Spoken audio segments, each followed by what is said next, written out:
I've just got a few slides for you today, but I'd love for it to be interactive. So if you've got questions while I'm talking, please let me know and I'll be happy to answer them. Yeah.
So basically we have like a two-sided marketplace where we have people that own RVs on one side who have invested a significant amount into the RV and they usually only use it for a few weeks of the year. But on the other side we have people that would love to go away on this type of holiday but don't have access to this type of facility. They don't maybe not have all the camping equipment they require and they would love to be able to access this type of holiday in an easy way. So that's basically what we do. We connect those two people together via a pretty easy to use system and we allow them to put in a booking request and transact on the site in a quick way. So I just wanted to go over a little bit of stuff about sharing economy because sharing economy can be a bit of a confusing landscape sometimes. So we call it collaborative consumption and so we're fairly and squarely in the peer-to-peer space. But there's a lot of other sharing economy type businesses out there that fit into various other areas of the landscape as well. So we're part of a group called the Sharing Hub, which is a collaborative consumption group with all of those guys at the top there in it and some other ones as well. So we kind of all work together on different sharing economy type of things for the government and for the wider public as well. So, it all comes down to basically connecting those two wants. I have something, you need something, and let's provide a technology platform that we can easily use to transact and provide that experience together. So I just want to give you a bit of an overview of the market size. Australia is this one here. So we have around about just over 500,000 registered RVs in Australia, so about 502,000 roughly. But these are just some of the other markets. These are all in Europe, these markets. So you can see that the German market is around about 1.8 million. The French market is around about 1.2 million. And England is around about, I think they're 867,000 odd. So it gives you a bit of a understanding about where Australia fits into that RV landscape, and everyone sort of thinks straight away that Australia is much bigger than especially the rest of Europe, but actually Europe is a lot bigger than what we are in terms of RVs as well. But in terms of per 100,000 people or whatever, Australia would be up there. Per capita, definitely, yeah. But as a whole of market, yeah. And this is similar with nights spent camping as well. So, we're kind of once again this this one here, around the 11%. So we spend on average about 19 million nights a year camping, whereas the French market is actually the biggest one, and I think they spend about 42 million nights a year camping, so it's a significant number. So to give you a bit of reference. Sorry, can I interrupt? Sure. So those figures are the number of French people camping in France? That's the number of nights they consume. So one person might go away for 5 nights, 3 times a year. So that's sort of aggregated together. Okay. Yeah. But yes, they are in France. Yep, in that country. Yeah. So this is a bit of an overview, a bit more detail about the Australian market. So we have roughly 9.3 million people that go camping every year in Australia, and they consume those 19 million nights. And you can see there's a big discrepancy between the amount of people that actually have an RV and the amount of people that actually go camping. So there's a huge opportunity to connect those two markets together to provide a better experience for everybody involved in that. So there's some of our customers. So we've got 4 real different key segments of who lists their RV on Camplify to hire. So we have people that are happy to either drop it off somewhere, set it up for someone, people that are happy to have people come to the house, take their RV away, and that might be a self-drive or a motorhome or a towable. And then we've got people that own more than one RV and have worked out how much money they're actually making out of this and have started investing in more and more and more. So we've got a guy up in Brisbane, for example, who's now up to his 12th RV. He's quit his full-time job and he just hires out RVs through Camplify full-time. So I think mixture of camper trailers, a couple of vans and a couple of caravans as well. Yeah, so I think over the Easter period for that 7 days of Easter, we put about 13 grand in his bank account. So he's doing pretty well out of it, which is great. How many did you start with? 1. Just 1? Yep. Yeah. So he just heard about us, bought an RV because he just wanted it himself and thought I might as well try and pay it off, and then quickly realised how fast it was and to make money, and did the numbers and went, well, if I finance these, I only need to actually hire them out a couple of nights a month to actually pay them off totally, and the rest is profit. So, yeah. And on the other side, these are the hirers typically. So they, once again, go into 4 key buckets. There's people that want to go on a road trip and go on multiple destinations. There's people that just want the RV set up for them in one location. They just drive in and everything's done for them.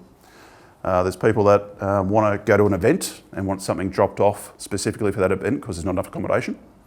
Or there's people that want to actually buy an RV, but there's no facility for them to actually do a try before you buy or a test drive like you can with a car. So they can come to us and try multiple different ones and see how they actually work. So this is basically how we make money. We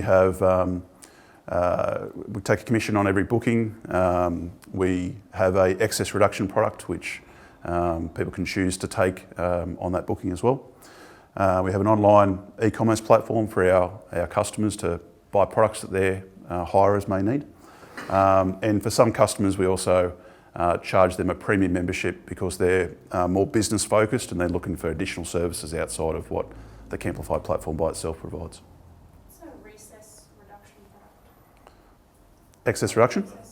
So basically if you go and hire a car, for example, you'll turn up and they'll say the excess is $5,000.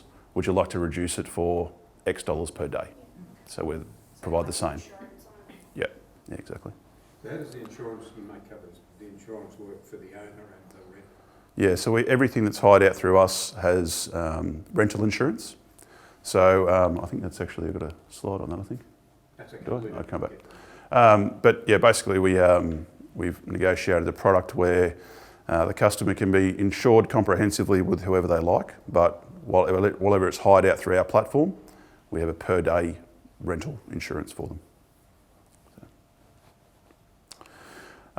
So I just wanted to give you a bit of background on sort of our journey and where we've come from and what's next for us. So basically we defined an idea very quickly. We did it on a PowerPoint deck, put up a landing page, and we applied to the Slingshot program with only that. Just who our customers were going to be, what we're going to do, how we're going to service those customers, and then basically applied to that program, got in that program. It was a 12-week accelerator program. At the end of that, we raised $650K to build out the product. And then we've grown very quickly from that point. So the $650K we raised in August 2015, I think. And then, is that right, Christy? Think so? Yeah. Since then we've basically grown extremely fast to be one of the biggest rental fleets in Australia, and on track by the end of the year probably to be the biggest in Australia.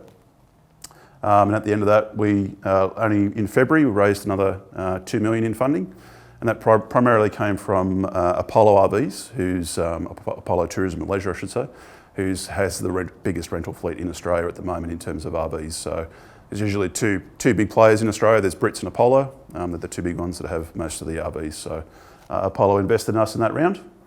And at the moment we're expanding into the UK market, which I'll talk a little bit more about as well. So I just wanted to go through a couple of things that we did in our Accelerator program. So this was our land canvas that we did right back at the start. And essentially things really haven't changed very much since then. So, we kind of defined our problem. We looked at our customer base. We looked at what was our unique value proposition. We've probably built that out a little bit more than what we had at the start, which is good. Or as our unfair advantage. So, right back at the start, it was pretty much our association with NRMA. And I think that's remained, but we've built on that as well since then. Who our customer segments were, which is basically what I showed you before. And essentially what the concept was and how we were going to actually build this out for our customers. And we essentially have gone back to this regularly and looked at how is this in line with what we had originally thought. Do we need to change things? Is this going to work for our customers? How can we pivot and make things better?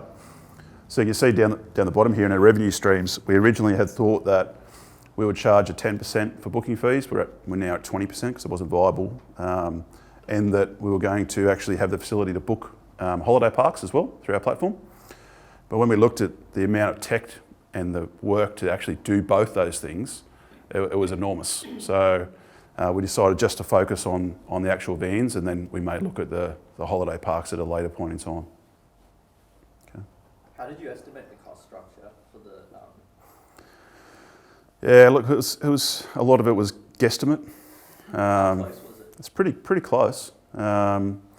We obviously things changed as opportunities came up, but we essentially used that to form a budget, and then we just went, okay, well, if this is working and we're getting a significant amount of customers, then let's just continue to ramp it up so we can push down our cost of acquisition for customers. So, yeah. So has anyone been in an Accelerator program?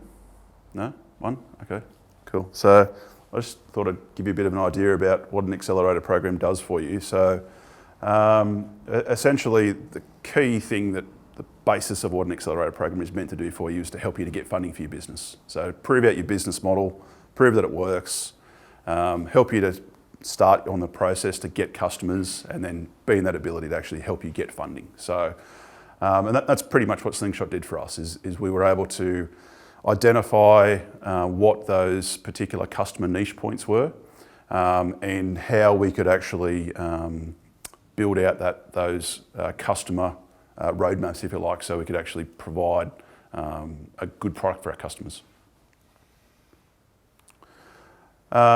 So we got a lot of shit done in 90 days. We essentially went into it with nothing, right? So we had no customers, we had no product, we had some ideas about what we thought it was going to be, and at the end of that 90 days, we had the basis of what was an MVP, so minimum viable product ready for us to actually push out to our customers and start to get those customers transacting with us. And along the way, we had signed partnerships, we'd done everything pretty much to get to the point where we could actually raise that capital. So, It was a very, very intense 3 months. So this gives you a bit of an idea about where we're up to at the moment. So I think actually we've got a few more listings now since I did this a couple of weeks ago. So we grow very fast. We have about 150 new listings every month on the site. So it grows extremely fast, and our members grow very quickly as well. Was the original association with the NRMA and possibly the membership important in kickstarting that supply side? Yeah, we thought it would be, but it became pretty apparent that we needed to build out our own customers first because we needed to find our own early adopters of the product and find out exactly how they were how we could service those customers. And then once we did that, then we have now gone back and started to work with the NRMA membership base a bit more. So we haven't actually really ramped up stuff with NRMA yet. We're about to do that in a couple of months' time when we have some specific offers dedicated to them.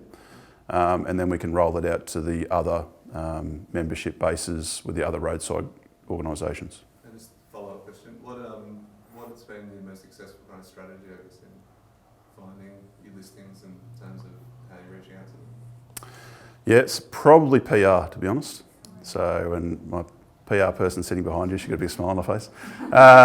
So, you know, essentially it's combining all those things together, but really PR has been getting the message out there to people and getting people talking about it. So, you know, when they go to a barbecue on the weekend and, you know, caravan owners tend to work in groups. So, you know, they'll all talk about it at the barbecue and say, hey, did you see that new thing on Sunrise or the Current Affair or something? Yep. Have you thought about it? Have you looked into it?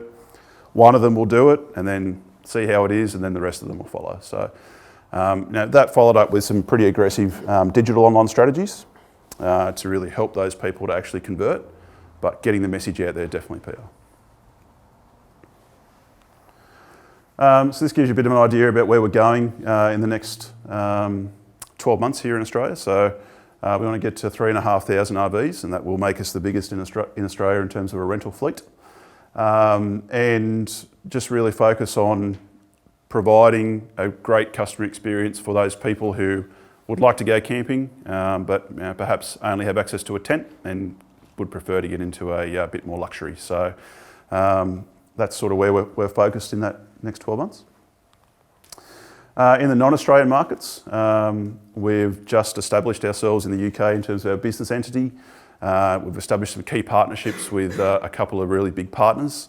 We just recruited a UK manager, so we're pretty much ready to get started over there and really ramp things up and provide the same sort of experience as we do here in Australia. So that's pretty much me. So I'd love some questions if anyone's got anything. How many people do you employ? Altogether, changes regularly. How many have we got to now? We've got about 13 now. Here in Newcastle? Some are here in Newcastle, so we've got 5 here in Newcastle. One in the UK, one in Johannesburg, who's a customer service person, so they're in the same time zone as the UK. And the rest are in the Philippines, customer service people. Yeah. The last talk, we kind of got told Australians don't think big enough and, you know, we've got to expand. What prompted you to go, we've got to go to UK now? Yeah, we kind of knew from the start that we had to go outside of the Australian market. It wouldn't really be big enough for us to scale and build the biggest business big enough. So we had kind of always thought that we'd wanted to run the product once we'd launched our full product for about 12 months, see what was working, what wasn't working, and then look to expand to another market. So essentially we just looked for what is the best market fit for our product, what had the closest ability for us to scale it out quickly without a huge amount of competitors and without a huge cost investment. So we could have gone to the US as their next market, but the US we would have had to raise a huge amount of capital to be able to actually tackle that market effectively. And we didn't really have a high enough valuation at that point to be able to do that. So we said, well, what's the next best market for us? And it was the UK.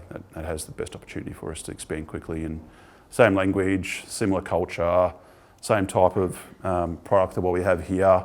So yeah, relatively an easier choice for us to make. What was your biggest challenge in your start in the like sort of the first sort of 6 months or so? Oh look, there was lots. So I think one of the things was making the jump to actually do this full time. So that was a big challenge. I was working in the coal mining software industry. It was quite lucrative. I was quite comfortable. So to actually make that choice to take a huge pay cut to do something that I thought would pay off in the end, and to convince other people to do that as well. So we've got some really good quality people that work for us, and a lot of them have made that decision to do that as well because they think that it's going to pay off at the end. So building out a really good quality team that could actually find those customers and build the product out that would service the market, I think was one of them. Probably the other one was insurance. So actually getting an insurance company to understand what we were doing that wasn't a traditional insurance product, write a new insurance product for us, and believe that we could actually deliver them a profit at the end of the day. It took a long time, and now we've got that, which is great. So. Is it not NRMA? No, so NRMA, who invested in us, are the National Roads and Motoring Association. So they don't actually do insurance. So they sold their insurance product to another company quite a few years ago. So they just have it's just branded as NRMA insurance. So we have our own policy underwritten by Lumley that we've gone out and had written specifically for us. Who did you do that through? Yeah, let me ask. Through a broker in Sydney. Be happy to give you the details. So they basically helped us to write that policy. How did you begin to start building that partnership With the insurance? the insurance company? Yeah. Basically knocking on lots and lots of doors and having lots and lots of meetings and finding out exactly what they wanted. So how the insurance industry works, how that particular broker makes money, what they want to see, and then just every time we had another meeting, just tweaking our messaging so it was more in line with what they were looking for, tweaking our products so it was more in line with how they felt comfortable, and then just continuing to knock on the doors until we actually found one that said, yeah, we're willing to have a go. So in those meetings, were you actually selling your product, or were you just actually doing research? Probably a bit of both. Yeah. So it's kind of us pitching to them what we were doing, and then finding out, well, what are you looking for? What do you want to see so that something is actually insurable and low risk for you? And at that point, you hadn't had your platform. We had our MVP. Yep. We didn't have our full platform. Yep. Yeah. So we launched that in, I think it was July 2016, and we launched the insurance product in August 2016. Have there been many claims? Look, I think we've had maybe since August 3 claims. Yeah, that's been all. So very low. There's some really good stats about looking at the rate of insurance claim or damages in the sharing economy versus a traditional model. And it's significantly lower because I go to your house, it's your product. We have a relationship that we've been talking online for a while, and then we have a conversation, and so you really take a lot more care than you do with something that's more commercial. How are you protecting your concept from other competitors like Airbnb? Look, you really can't, to be honest. What you can do is try and get more and more unique selling propositions. So, NRMA relationship, the insurance that we've got, building out the platform specifically to how our customers want to consume it, and then just building out as many customers as we can, providing better customer service, better brand, all that kind of stuff. So, there's always another competitor around the corner, and if there's not, you probably don't have a really good idea. So, you just got to be better than them. Yeah. So who are the other main players in the market, and how have they reacted to your new and unique platform compared to their traditional? How have they reacted to that? Yeah, so in terms of like caravan hire, for example, there really isn't a big player. There's lots of little small players, and what we've found is that lots of those have actually come to us and said, you know what, you guys are doing this way better than us. How do we become involved with you? So that's what our premium product So you're does. getting a lot of collaboration just from the smaller independent players. Correct, trying to yeah. join Yeah. In terms of motorhome rental, it's really there's only two. That's Brits and Apollo, and one of them is invested in us. In terms of manufacturers, that's a little bit of a competitor. And I think a lot of the manufacturers really don't know what to do because they're kind of scared that they're going to lose sales. Whereas what we're actually seeing is that they'll probably get more sales. So they're starting to talk to us about how we can actually help them to make more sales by showing that you can actually get a little pay off your RV in a similar way to what Uber does with their Uber fleets. Yeah. So are you collaborating with manufacturers? We do have a couple now that we work with. We've just started that partnership in the last probably 3 months. So yeah. That's good. Looked like you didn't have an app at the moment. Is that something you're looking at? Probably not. We're probably just going to stick to a mobile platform. We had looked at that originally. I do like the way that you can slightly customise a little bit more the interface with an app, but I really just want people to be able to go, I want to book something now. I don't want to download an app. I just want to go on the internet and book it. So Justin, there was an article in the Herald earlier this year which was really great and went into quite a bit of detail. And one of the things it touched on was that the first platform that you built had some technical difficulties, and you want to talk about that a bit and what some of the lessons learned were? Yeah, sure. Yeah, so it was terrible to say the least. It was we put it together very quickly, and it really delivered probably about 20% of what we really needed it to do. But what it did do was meant that we did a lot of stuff manually.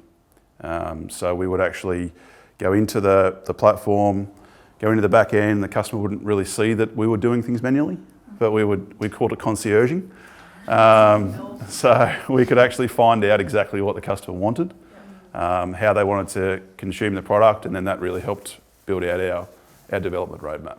So, in my previous role, I was an agile Scrum Master. So, I was really focused on trying to build small changes all the time and not invest a huge amount of money into something that wasn't going to get used. So we really tried to focus on building something that our customers would actually use the features and like the features. And we still do that today. Really, there's still probably a lot more that we need to build out, that we're just sort of waiting to see how many customers will actually use those features. But yeah, I think some of our customers would ring us constantly and say, it's the worst website I've ever used, but I still really love your product. Can you help me to get a booking or whatever it might be? So we didn't mind that because that meant that the customers were actually talking to us. We could talk to them, find out what they wanted, and really, in the early days when we really didn't know a huge amount about the customer, we were able to learn heaps then. And so have you stayed in contact with some of those people when you're adding a new feature? You ring up and go, okay, test this one out for me? Yeah, absolutely. Yeah, so our CTO, we're lucky enough to get him across from NIB, and he was in charge of digital product there. So he's basically, that's his life now. He talks to those customers regularly and finds out, here's a new beta feature. Can you test it for us? Give us some advice. Tell us what you think. Or we're thinking about doing this. Would you use this? How would it make your life better? And really have that those advanced users help us out. And how many would there be? Like 10, 20? How many are you getting? There's about 150. Yeah, that we are sort of our more advanced users that will get to do that for us. Yeah. Is there much variation within Australia? Different states that have picked this up quicker? Queensland probably has been the fastest, and that's probably just because of the fact that there's a huge amount of caravans there to begin with, but also people want to go away on holidays there. So the people that have picked it up quickly at the start have made a huge amount of money. So that has meant that they've told their friends, and it's grown pretty quickly in that state. But we get surprised all the time by different areas that pop up. We've had a huge amount of growth just recently in WA, and it just seems to be like a couple of people start doing well. The word of mouth spreads, and away it goes from there. User retention being like having people Yeah, so most people will probably consume our product from a hire point of view, maybe once, twice, possibly 3 times a year. So it's not a huge amount of people actually rebooking. But we do have, a little small percentage, probably about 5% that will book regularly with us. But I think we haven't really been around long enough to see what that long-term user retention is, because it's so infrequent as transaction at this stage. Have you tried implementing strategies to increase that rate? Like, what kind of strategies have you used? Yeah, so we have. We've looked at, basically partnering up with some caravan parks, for example, doing like a weekend getaway options instead of going away at school holidays, as a good example.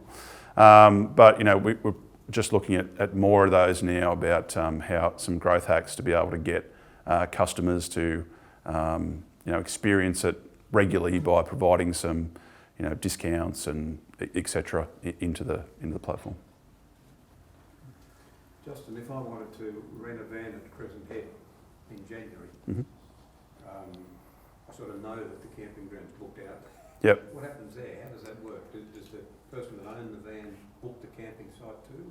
No, it's usually the hirer will book their site. Okay. But we are starting to get lots of people, I wouldn't say lots, but a significant amount of people who have started to say, well, actually I've got a massive property there where you can come and camp on my ground if you like, use my caravan, stay by the river, etc. So people are sort of looking at it and going, well, being a bit entrepreneurial themselves and saying, well, I can provide extra stuff as well as just my van for you. So, yeah. And does that work, say, in Newcastle, in Merriweather or something, someone's got a van? Just probably depends on what the council has to say, but in theory, yes.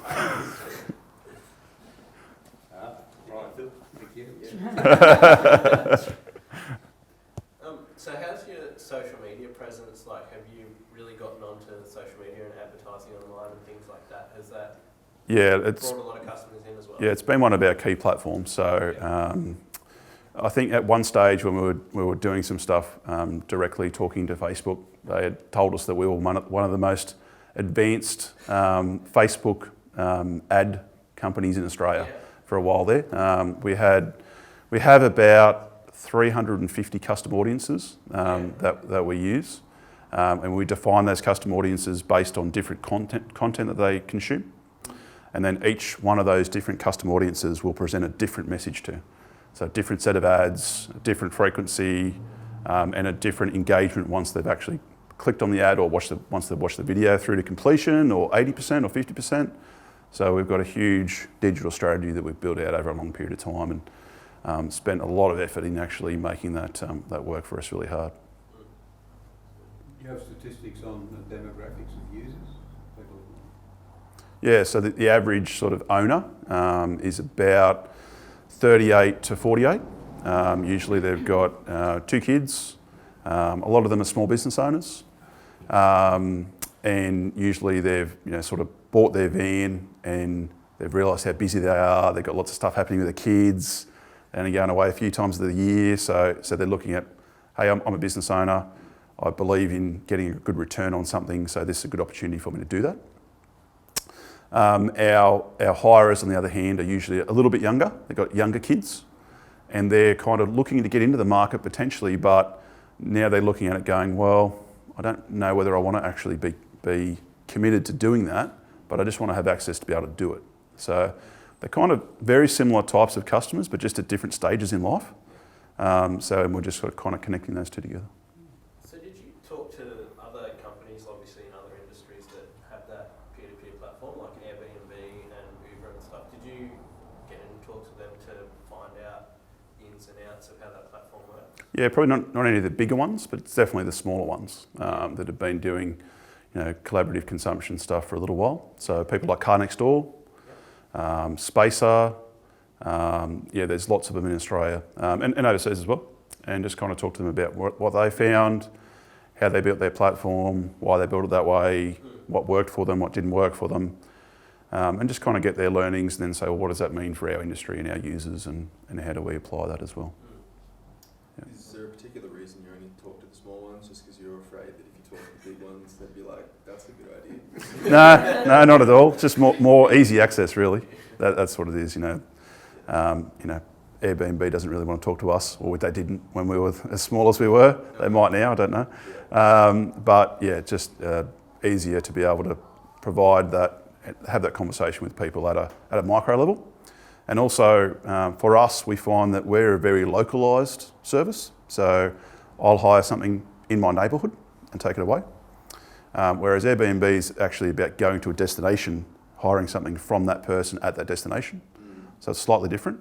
So being able to talk to someone who's a localised sharing economy, peer-to-peer business is more in line with what we do. Do you do any off-road? Do you have like any off-road campers and stuff in your fleet and things like that? We do have them in our fleet, but you're not allowed to take them off-road. You say because it'd be too risky with your insurance. Correct. Yeah, exactly. Yeah, you can take them on a New South Wales gazetted road that's unsealed, but not off-road. So not a fire trail or something.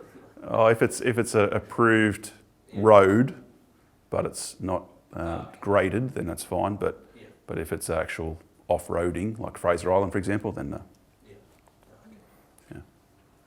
So what's been the most fun thing about starting up?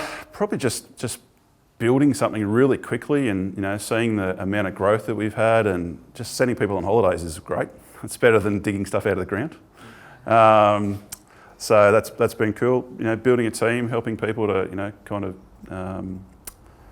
do stuff that wasn't in a corporate environment. We can kind of do what we want. So yeah, just that freedom, I guess, of building something from scratch and seeing it grow. Yeah. What were some of the biggest challenges you had in building a team? Just finding the right fit, I think, is for everybody who's involved. So, because we are quite a small team and we all work so closely, just finding the right personalities to work together, I think is one. The other one is, we're very, lots of our workforce is remote. So managing those people, helping them with their expectations, helping them understand what we're trying to do, how we do things, making sure everybody's together in terms of working on something collaboratively. So yeah, they're probably the two. As your team grew, like from the initial people that were involved, obviously your roles would change through time. So how did you sort of manage that? So we started off the program with 4 founders. 2 of those founders actually dropped out. So it was myself and one of the other founders that would continue. And then we had to look at, well, what do we need in the business, and actually go out and find people to fit the rest of the roles. Yep. So yeah, it was kind of a bit different. What are we all going to do in the business? We all kind of built it out. We added people to what we needed after those people dropped out. Justin, what's your long-term vision? Are you going to go to France and Germany? Yeah, well, once we establish our foothold into the UK, then that'll be our jumping off point to the rest of Europe. So we'll work out what's the best market for us to go to next, and look into growing into that market pretty quickly. Who's your main competitor in the UK? It's not really a main one, to be honest. Most people that hire out their vans are doing it through Gumtree or Facebook, or there's a couple of small sites that do it. I think there's privatestaticCaravanHire.com and a few other little bits and pieces. But there's really no one who's established a foothold and actually we could say that they're our #1 competitor. It's really it's a bit like when I used to sell mining software, our biggest competitor was Excel, because there was no actual other software that was doing it for us. It was just showing people a better way to do it. And that's kind of where we're at in the UK. It's showing people that, hey, if you've got a product that's purpose-built with insurance, with contracts, with a payment gateway, with all this other stuff, then it's a better way to do it than the way you've been doing it. Justin, the Slingshot funding was critical in a way to developing the business, wasn't it? Absolutely, yeah. If we didn't have that to start with, then we wouldn't have been able to, quit our jobs and, start out doing this and spend money on discovering our customers through, digital advertising and build out the product and everything. So yeah. And Slingshot still exists, and there's still. Yeah, absolutely. They've just done a Qantas, one with Qantas. So I think that kicks off next week. Cool.